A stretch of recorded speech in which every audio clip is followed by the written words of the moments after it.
Assalamualaikum warahmatullahi wabarakatuh. Perkenalkan, nama saya Rubiana dengan NIM 22650094. Pada kesempatan kali ini saya akan menjelaskan tugas 2 dari mata kuliah kecerdasan buatan.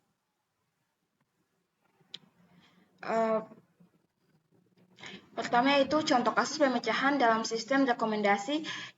Saya mengambil bagian e-commerce. Sistem rekomendasi adalah suatu sistem yang digunakan oleh para user atau customer pelanggan untuk mendapatkan produk yang diinginkan. Ide awal dari sistem rekomendasi sendiri adalah untuk menggunakan beberapa sumber informasi. Tujuan utama dari sistem rekomendasi adalah untuk meningkatkan penjualan produk. Terdapat beragam metode yang digunakan untuk membuat sistem rekomendasi.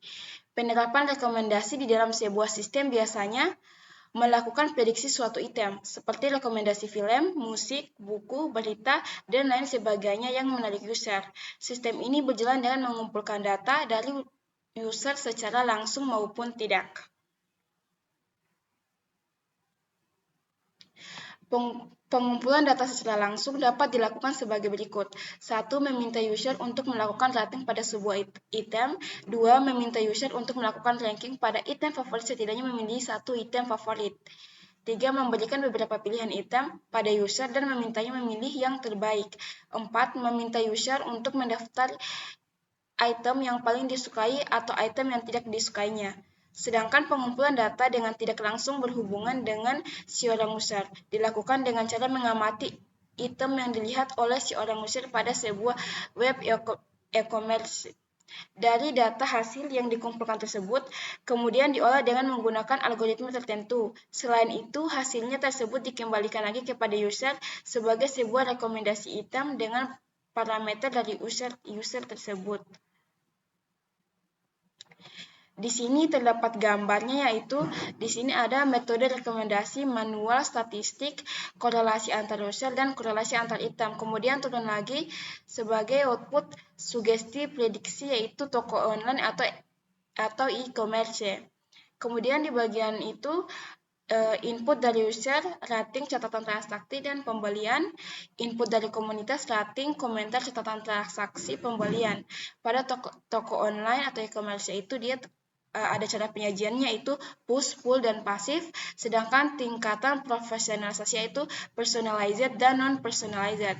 Kemudian setelah itu turun lagi rekomendasi, yaitu terdapat respon untuk keduanya.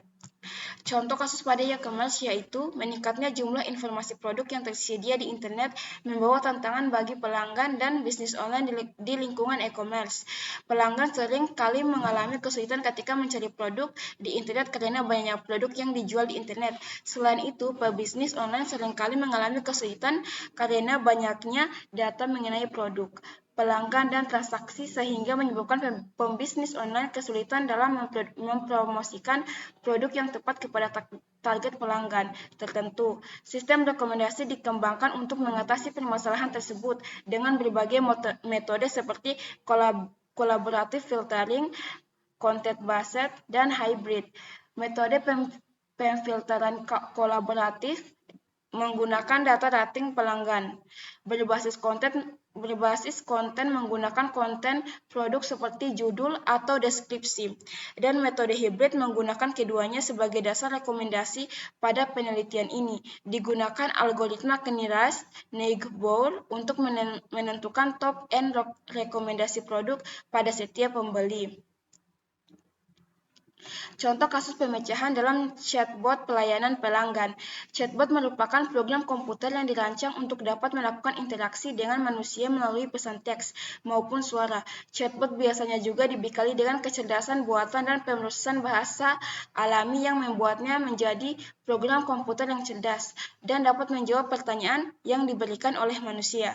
Chatbot banyak digunakan dalam e-commerce dan layanan elektronik karena penerapannya membuka peluang yang menjanjikan untuk meningkatkan layanan pelanggan. Fungsi chatbot yang terkait dengan pelanggan adalah interaksi, hiburan, pemecahan masalah, tren, dan penyesuaian. Di keperluan bisnis, chatbot dapat membantu pada pemecahan permasalahan yang berkaitan dengan komunikasi dengan pelanggan untuk meningkatkan pelayanan dan pengalaman dalam hal berkomunikasi. Chatbot sangatlah efektif digunakan dalam permasalahan yang fokus dan spesifik serta diprediksi. Contoh kasus chatbot pelayanan pelanggan. Dalam e-commerce, chatbot dapat membantu menjawab pertanyaan pelanggan dengan cepat tanpa melibatkan manusia manapun. Kemampuan ini dapat membantu meningkatkan kualitas layanan pelanggan dan alokasi sumber daya manusia. Namun, pelanggan tidak selalu puas dengan kinerja chatbot. Misalnya, chatbot dapat memberikan respon yang tidak sesuai dengan pelanggan, sehingga menyebabkan kesenjangan antara harapan pelanggan dan kinerja sistem, yang pada gilirannya dapat memicu perilaku pelanggan yang tidak diinginkan serta ketidakpatuhan. Untuk meningkatkan kinerjanya, chatbot diintegrasikan dengan basis pengetahuan KB untuk percakapan yang lebih dinamis dan sukses. Chatbot dapat langsung mencari basis pengetahuan dan menggunakan data yang ditemukannya untuk memberikan respon yang dipersonalisasi. Untuk menjembatani kesenjangan tersebut, desain KB yang dapat secara efektif mendukung aplikasi chatbot layanan pelanggan. Kerangka desain yang menggabungkan manajemen pengetahuan pelanggan atau CKM dan menyajikan arsitektur sistem chatbot yang secara proaktif terus meningkatkan dirinya. Sebuah sistem prototipe kemudian dikembangkan berdasarkan desain yang diusulkan dan diuji cobakan serta dievaluasi di perusahaan pakaian inti multinasional. Hasil evaluasi prototipe sistem cukup memuaskan, menunjukkan bahwa prototipe secara efektif dapat meningkatkan efisiensi dukungan layanan pelanggan. Contohnya untuk gambarnya seperti ini adalah aplikasi tampilan contoh tampilan chatbot seperti ini. Kemudian contoh kasus pemecahan dalam pengenalan tulisan tangan. Pengenalan tulisan tangan handwriting recognition adalah kemampuan komputer untuk menerima dan menafsirkan input tulisan tangan yang dapat dimengerti dari sumber seperti dokumen kertas, foto, layar sentuh, dan perangkat lainnya. Salah satu manfaat utama dari text to handwriting AI adalah kemampuannya untuk meningkatkan kreativitas dan ekspresi diri. Pengenalan tulisan tangan oleh mesin biasanya dilakukan menggunakan algoritma pembelajaran mesin dan teknik pengenalan pola. Algoritma ini dilatih pada kumpulan data sampel tulisan tangan yang besar untuk mengidentifikasi pola dan fitur umum yang dapat digunakan untuk mengenali tulisan tangan secara akurat.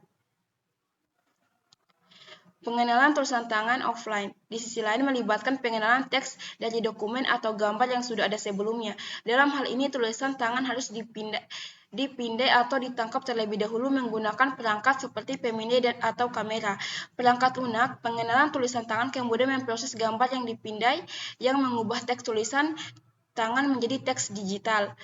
Pengenalan tulisan tangan online juga dikenal sebagai pengenalan tulisan tangan waktu nyata, melibatkan pengenalan teks tulisan tangan saat sedang ditulis. Hal ini biasanya dilakukan dengan menggunakan tablet digitalisasi khusus atau perangkat layar sentuh. Tulisan tangan diubah menjadi teks digital secara real-time saat pengguna menulis, memungkinkan pengguna melihat teks yang dikenali di layar saat mereka menulis. Ini adalah contoh dari tulisan tangan yang bisa dikenali oleh sebuah aplikasi, contohnya yaitu Google. Jadi itulah penjelasan dari saya. Terima kasih. Wassalamualaikum warahmatullahi wabarakatuh.